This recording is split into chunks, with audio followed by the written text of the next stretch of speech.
Hi guys, and welcome to another video here on the Aliato Gaming YouTube channel. Today we're back on Football Manager 2024 and we are looking at the lower league realm of the game. When I say realm, it's not a fancy game, it's just the word that came into my head. So in the video today we're going to go through the thought processes that I have for when creating tactics. This will apply to pretty much any team that you can manage in Football Manager. It's, just the general first appraisal of the squad and then pinpointing where your strengths and weaknesses are, and then utilising your tactics and your initial player recruitment to fit that. So on Football Manager, I think we all know that there are very overpowered elements of the game in terms of the tactics, which is very much the gegenpress and the vertical, not the virtual, vertical tiki-taka.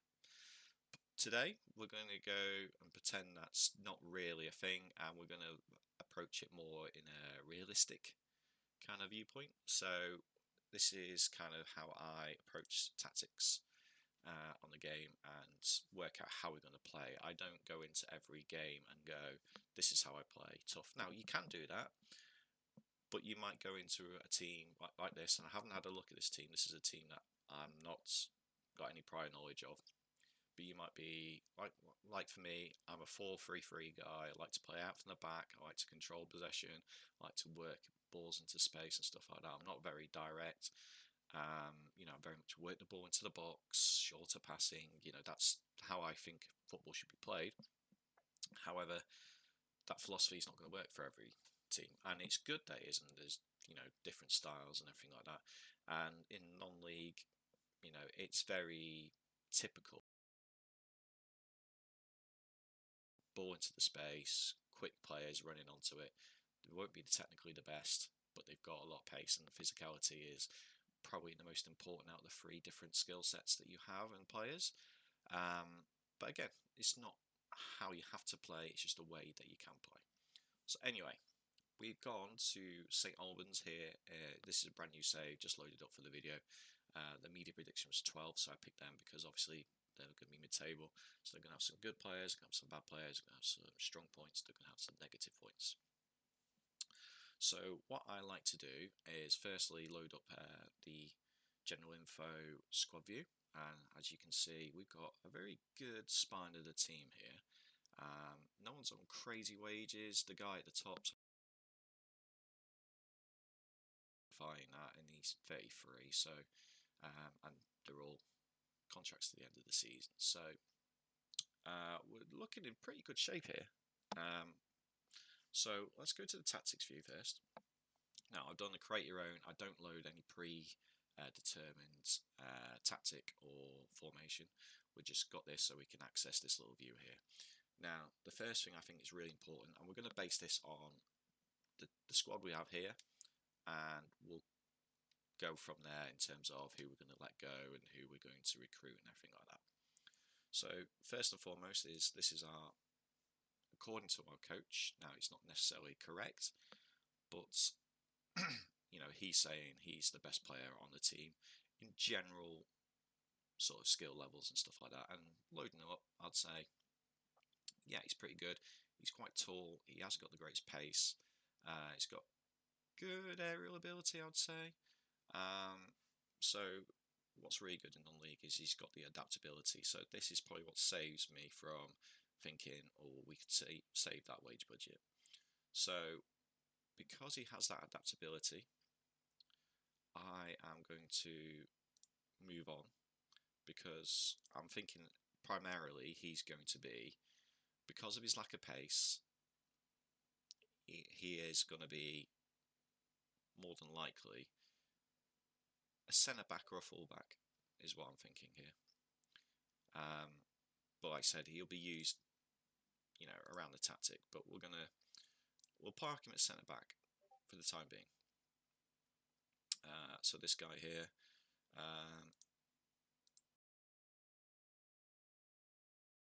fairly tall. He's very average at a lot of things, but he's good off the ball and everything like that. So we're going to park him up top. Now we got George Hoddle. I wonder if he's any relation to old Glenn. Probably grandson, maybe? Anyway, get sidetracked. So yeah, so you can see lack of stamina. You know, I'd say, with the lack of dribbling, he is definitely a deep line playmaker. Now we'll go into roles very shortly. We're just getting our general formation going here. Now, here's our first decision: is we've already got a guy at left back. This guy, um, so again, players like this are really useful in Football Manager in non-league because you have so many games, fairly small squad, so he can play when the requirement is for someone to play in a certain position. So the adaptability is very important. This guy, he's very much centre back, so we're going to play him at centre back. Okay. Oh, I quite like the look of this guy. So he can play quite a few positions. So we'll put him centre mid for the time being. Goalkeeper, self-explanatory. Right. Now we're getting into the fringe players. So this means okay. So we'll park him up front. This guy is a centre back.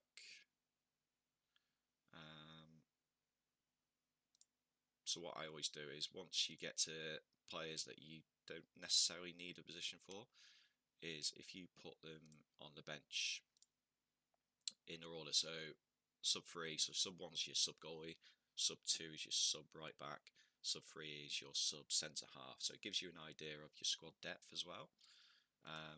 This chap here is on 300 quid. Now he can play either side, but he's on quite a bit of money, and he's the third choice right back if you consider Joe here as a full-back option. Good pace. Can he play? Right, he can play on the right wing. Now, I have noticed that we haven't really, as we get down here, we haven't really got a wing option on the left-hand side at all.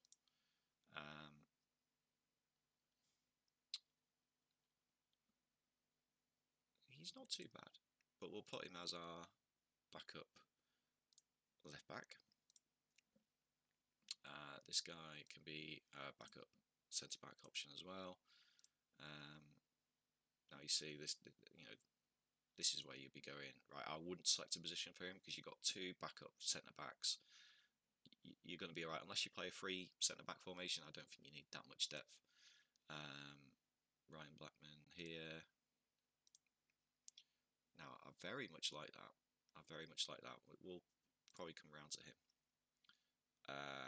So we'll put you as backup centre mid option.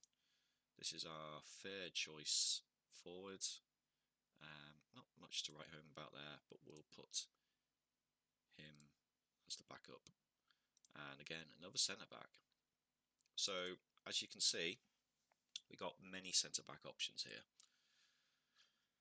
Okay, and that guy's quite adoptable, but we'll put him there just to offer. Right. So it's always worth checking your development squad or under 18s or B team. It depends on the team that you're at, who they're at. So first team candidates here on this screen, which is the development screen. We do need a backup goalkeeper. So I would say you'd probably put both in, just so you've got the options there. Anything like that. Okay, so we've gone through and picked them. Now, as you can see already, the left-hand side is very much an area weakness. Now, can I remember where this it is. It's the assistant report. I think it's got on there. Assistant reports. Right, here we go. So this is a good way to, kind of pinpoint your team and where you're doing well and where you're not. So he's saying Ben Watford left back and our right back on the left wing. Now, while we're here, it's always good to look at this little graph and stuff here. So it gives you your strengths. So very good in positioning, impressive markers. Okay, saying the goalkeeper depth's good. I wouldn't quite agree with that. This is where obviously the standard of coaching can be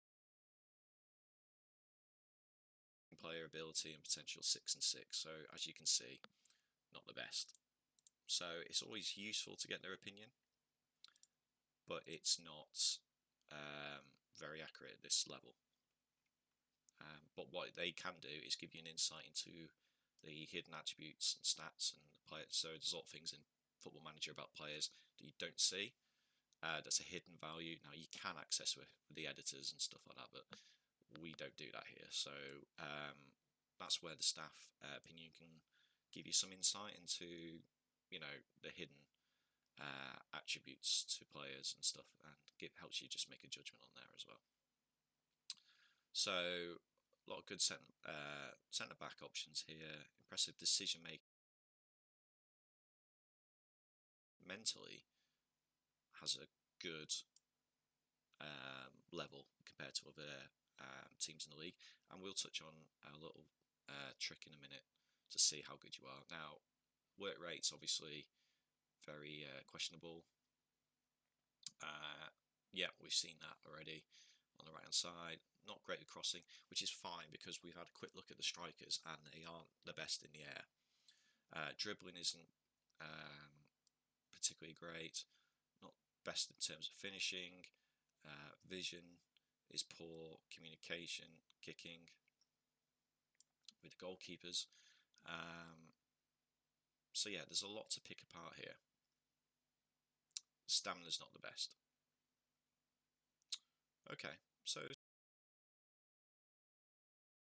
we're going to pick a starting tactic. Now, I would train a couple of tactics, particularly non-league, because you will rotate your players quite a bit, because fitness is really important.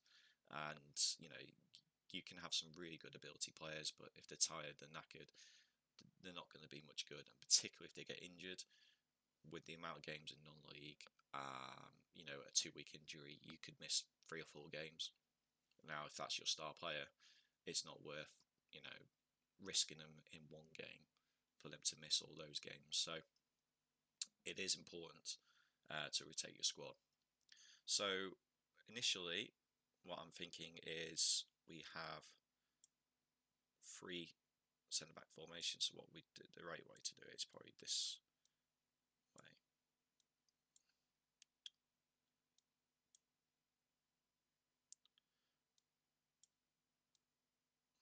Now, this might look quite defensive.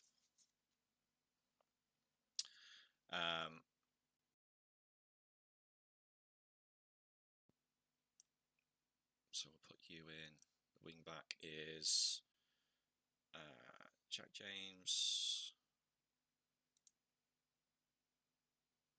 Right, he's left-footed, so I always like to have the left-footers on that side as well. So we've got a general shape here.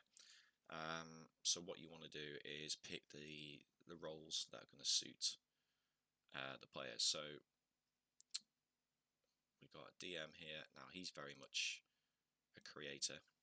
Now you notice the passing is really poor on the assistant report. So it's important that we have a playmaker here.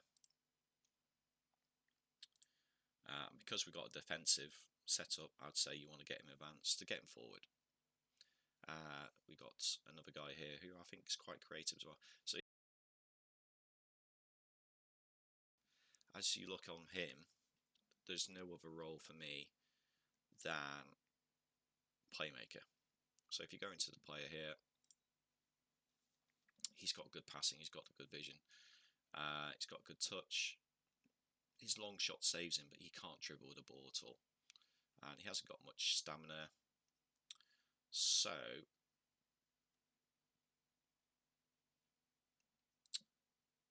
I wouldn't rock with two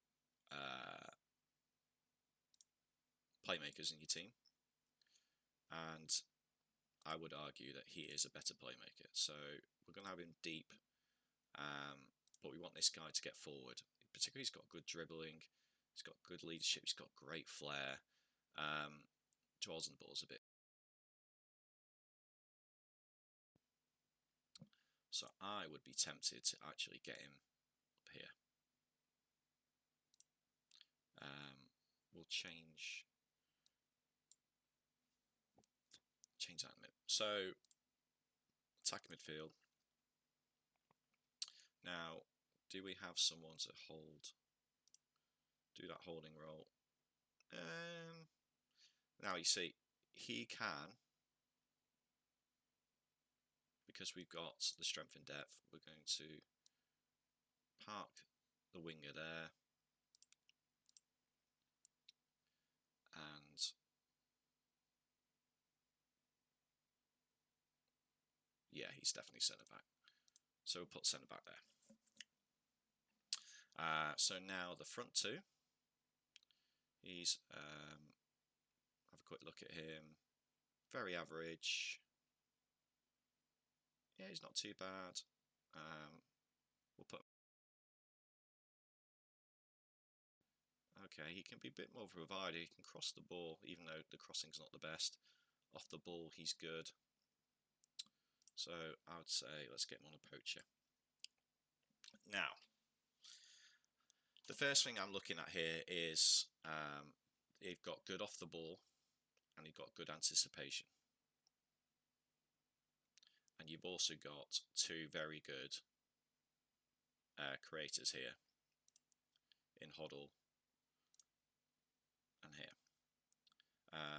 This guy is definitely our ball winning. Now, as he's not got great physicalities, I would be almost half tempted to put him here on a defensive role. So, with that, because you want these guys here to put the ball into space for these guys to run on. Now, you look, the first touch is 8. First touch is 8, so they're not great at ball to feet. They're not the most physical either, so if they're being totally marked by centre backs, they'll have a tough time. The acceleration isn't great, or the dribbling is not the best. So if you can get the ball in over the top, their anticipation is going to mean that it's going to be masking the fairly low acceleration. They're not slouches, and for this level, they're not too bad. But you get these two to get the ball into space. Is going to be quite, a very good way to go here. Focus play down the middle here because our wing backs aren't amazing. They're not the strength of the team. They are very much a support. They are going to help transition the ball, but you don't particularly want them to be the main threat. Your centre forwards here aren't the highest. They aren't going to be great in the air. So, and you can see the crossing's not fantastic here. It's all right.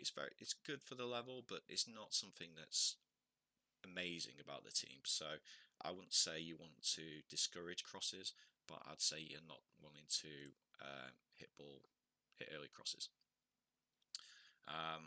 So with that, I would say you want to work the ball into the box. You haven't got great long range shooters. The crossing's not going to be a fantastic way to go about creating chances and stuff like that. The height and everything like that in the front line, I'd say you want either low crosses or whip crosses. The anticipation is going to be really important here. And it gives you a quick preview here. So the whip crosses is designed for players with pace, but whip crosses is the hardest crossing. Sorry, the way to cross the ball. So when you've got 8 or 9, you know, they can go very much astray. If you've got floated, it's the easiest. So even if you've got 2 or 3 for your crossing, if you're floating across, it is easier to hit your target or to achieve what you want to do. If you're trying to whip across, it's very easy to get it wrong. The margin for error is very much greater for doing the whips. I would say personally here. So with that as well, this is for this team. You maybe want to knock it lower, but I would say you play some friendlies and maybe knock this around either side. I would be more tempted to go shorter here and leave the tempo on standard. Like I said, it's very important not to overload players with instructions at lower league. But see how it plays out, and this is why it's important to do friendlies. Maybe with the first time, first season and first save, typically I leave the assistant managers just to go through the friendlies, but I would say you might want to view the friendlies just to give you an idea of how this plays out in the match engine. And also it'll give you a good way of assessing the players. Now, some of these players, initially you might think, oh, he's really good, he's really good, he's really good, he's not so good. You'll be surprised the amount of times when you do Football Manager, particularly non-league to top league save, that some players will have quite poor star ratings and actually be your better players. You know, there's like hidden attributes in the game. Also, some players will adapt to your tactic better than players who are maybe generally all round better, but they just don't quite suit your tactic. For example, if you're someone who quick counters and things like that, you could have a really good striker, but he doesn't quite suit that. You know, his attributes maybe lean towards more of a patient build-up style play and waiting for that kill ball to come in and to find the target. So initial squad here, you know, is all set up. We've gone through here. I would say play out defense as well, because if you're thinking you're hitting the ball long, everything like that, you either want really quick players to pounce on the ball and get to the ball first, or you want really tall target men to hold the ball up. Now, jumping reach 7, jumping reach 11, like I said, physicality isn't the greatest. And you know, your centre backs aren't going to really your centre forwards, your centre mids aren't really going to get the ball. So I'd say you definitely want to play out. So that would also link in with your passing directness. You know, sense. So I'd say shorter, work ball into the box. Attacking width as well. I would say you probably want to go fairly narrow, because you're not really got any wingers out in the wing with that direct threat. Now, obviously, if you do want width, then the first thing is you need to really sort of get some wingers in. You've got too many centre backs in this team, and you've got no real width. But we're not going to go into player recruitment. We're just going tactics, and we're just using the initial squad setup we have here. Now, if we go back to the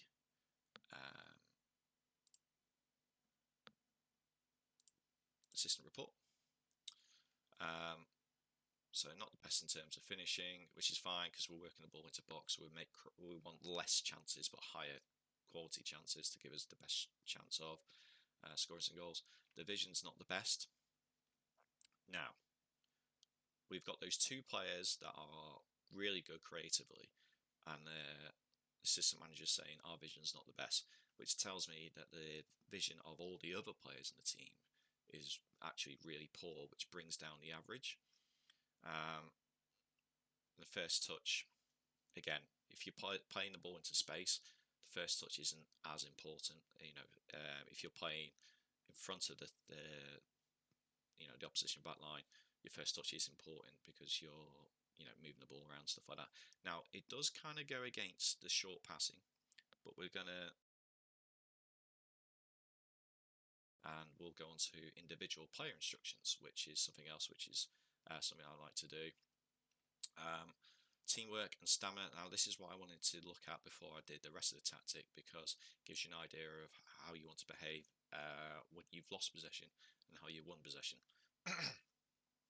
So we know about the midfield there and everything like that, penalties, throwing technique. Okay, so not great at set pieces. Bravery is an issue. Agility, concentration. Right, okay. So what I always like to do as well is go into the squad comparison. Now this is a really good screen because it gives you a report and comparing how you fare up with teams in the other league. Sorry. So if we go to all positions, we can see our work rate is the worst in the league. Now that's alarming because physicality is really important, particularly in the lower leagues.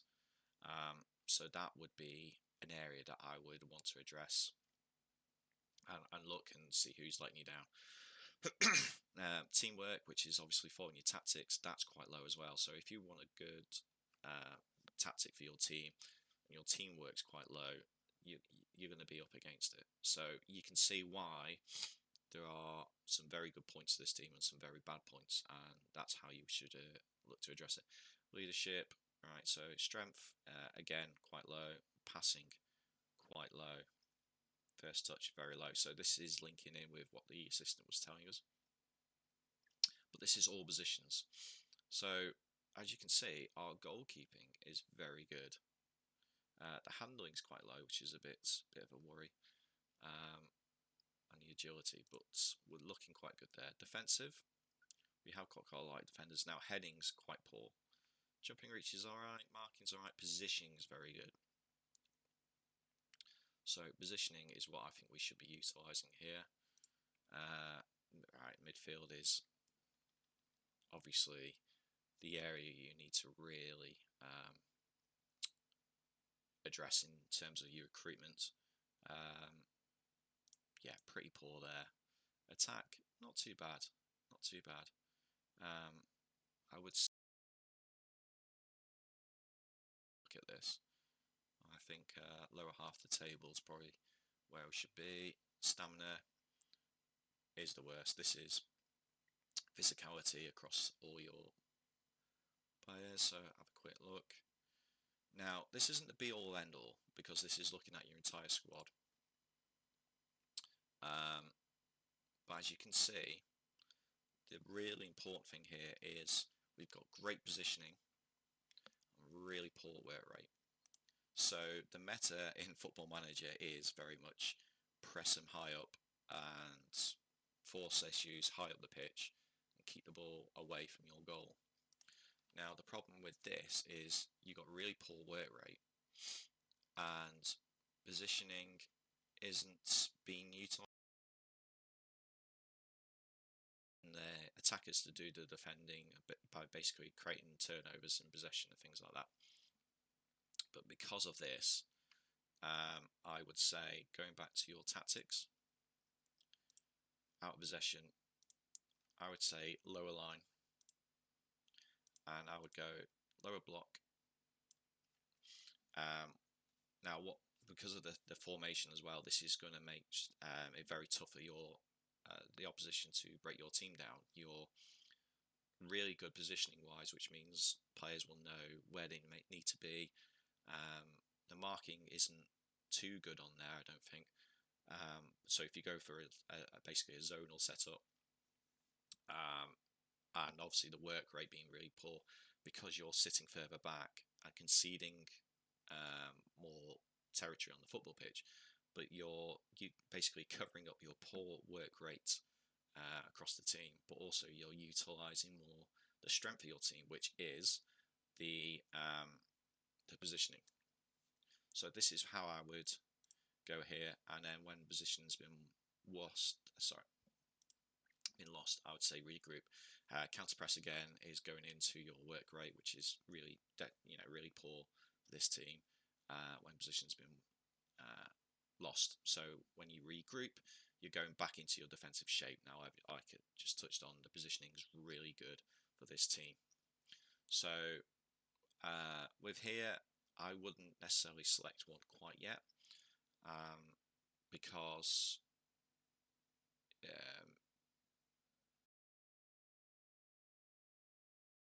awful or bad at this kind of skill set between the counter and the hold shape. Obviously, you've got two really good passers of the ball who can find the space and stuff like that. So I would be tempted to hold shape. However, you have poor first touch with a lot of your players. So ideally, you want to get the ball to the playmakers as quick as you can and let them do their thing. So I would leave that off for the time being. Use your friendlies and maybe play around with that. But I would leave that off for the time being. And we are going to look at our distribution now with the goalkeeper. So first of all, he's very much our number one. He's got 8 kicking, 9 throwing. So he can kick or throw to a very similar level. 8 vision, not too bad. Not too bad, but again, because there's no particular strengths or weakness, I would leave that off for the time being. The less instructions, the better. Now, you could say distribute to playmaker. The only problem with that is if he's kicking the ball long to him and he's being marked, they're going to probably lose out on 50-50, particularly Hoddle. And obviously, if you're getting the ball to this guy here, he's going to be high up the pitch, so it's going to be a long kick, which probably means he's going to be marked by a centre half or a centre mid. And like I said, he's not amazing in the air. So we'll leave that off for the time being. It's one to potentially play around with out of there. So with the press, I would probably go slightly less. The only thing is you leave yourself open to maybe long range shots. So again, I would just nudge this. I wouldn't go extreme one way or the other, or potentially just leave it in there. So our heading and general aerial ability is quite poor according to the coach report. So he's tall, he hasn't got great jumping reach, but he's going to be bigger than most forwards in the league. Again here, not great jumping reach and not the tallest either. So that's something to be aware of. So I'll just put that stopper there just to highlight the tall centre half. So again, they are probably going to be superior in the air to most attackers in the league, but if someone's got a target man, very much you want to nullify that threat and stop the crosses. Most of my tactics I end up putting stop crosses on anyway. And in fact, I'd probably say you would, because what this will do is it will drop the line, but if you're trying to cross it, it will basically encourage your players to go out and close them down. So that's how I would start my initial tactic. Now, I would do another tactic with 4 at the back here. I'm not going to do it today because I think the video has gone on long enough. How I would start my first pre-season friendly, which is against our second team. Now, the other thing to do is there isn't loaded up. So when you go into games, opposition instructions are important. So because we've highlighted that potential issue at the back with the height, is look into your opposition instructions. Now, if there's someone with very good crossing, have a look at either putting them on the wrong foot, tight marking, trigger press, depends on what their skill set is. You probably won't get a very good scout report of them, so because I have attribute masking on, it'll say his acceleration might be 8 or 40 slow, you just don't know. But I usually put onto weaker foot. If you put someone at this level onto the weaker foot to cross a ball, chances are they're going to hoof it and make a complete mess of it, and you're very happy to defend that. So yeah, so this is the general appraisal. I'm not going to go into scouting too much, but you can see here that you've got a bit of room. You can get a couple of players in. So unless you want to move a lot of players on, my initial thoughts would be you've got maybe one too many centre backs, and you haven't got any width up front. And your strikers are fairly samey. So you look at this guy here as well. He is very crazy strengths. He's not got any crazy weaknesses. He's very average across the board. Now the other guys, fairly similar vein. So he can play in behind as well. He's got the adaptability. So if you're going for, say, if you're going to go for two wingers here, I wouldn't say you want wingers right-footed on the right side, left-footed on the left side, because your strikers aren't really great in the air. If you want wingers that are going down the wings, down the channels, they are probably going to look to cross it. If you're crossing from deep or crossing from the touch line, it's going to be a high cross. It's hard to do a low cross from there. Low crosses are generally more inverted. Is into what you've got for your strikers here. So because they aren't great in the air, but they're good at finding space in the box, is that you want those crosses coming from much closer to the goal. So you want your wingers inverted, so basically attacking from the width, going inside. So you would want, for example, something like this. Inverted wingers, so they're going to attack from the outside, inside. They're going to look to get to around here. Now, if you're crossing from here, you're unlikely to do a floated cross because you haven't got the space. You are going to be doing the low crosses, which we've got set up here. But obviously, if you're going for wingers, you probably want to rejig the back line to make it a bit more balanced and things like that. But yeah, that's about it today. I think I've rambled on for long enough, but it just gives you an idea of kind of how I look to approach tactics from the start. Now, I'm not saying this is going to win you the league with this squad or anything like that. It's just the general thought process I have when I go into a save. Ignoring the meta, it's very easy to just download a tactic that someone's tested in the game and they won the league first season, with Luton or something like that. This is more for if you want a bit of a realism angle and you kind of want to make the game a bit more realistic and the true hard value of achieving success in the game, really. So if you've got any questions or any tips or comments or how do you go about tactics, then please do leave them in the comments. Obviously, if you like these videos, please do let me know, because obviously the amount of likes and views gives me a really good idea of how much of an appetite there are for videos like this. And obviously, if there isn't, there won't be too many more. But if there is, then I'll be happy to do more videos and things like that. As someone who's played Football Manager for nearly 30 years, yes, I am that old, then I'm very happy to share sort of my knowledge and impart some wisdom I have on that. Now, like I said, these philosophies can be applied to any team on any sort of part of the footballing ladder or pyramid. However, we are very much focused on lower league sort of saves, so that's why I've done a lower league team here today. But you can apply this thought process to pretty much any other team, where it's a new save, if you've gone to a new club in your journeyman, or if you're just maybe just fresh pair of eyes, clear the tactics, put them back in again, and maybe pick a few ideas from this video, and hopefully you'll see some improvement. But anyway, guys, thanks for watching, and we'll see you in the next one.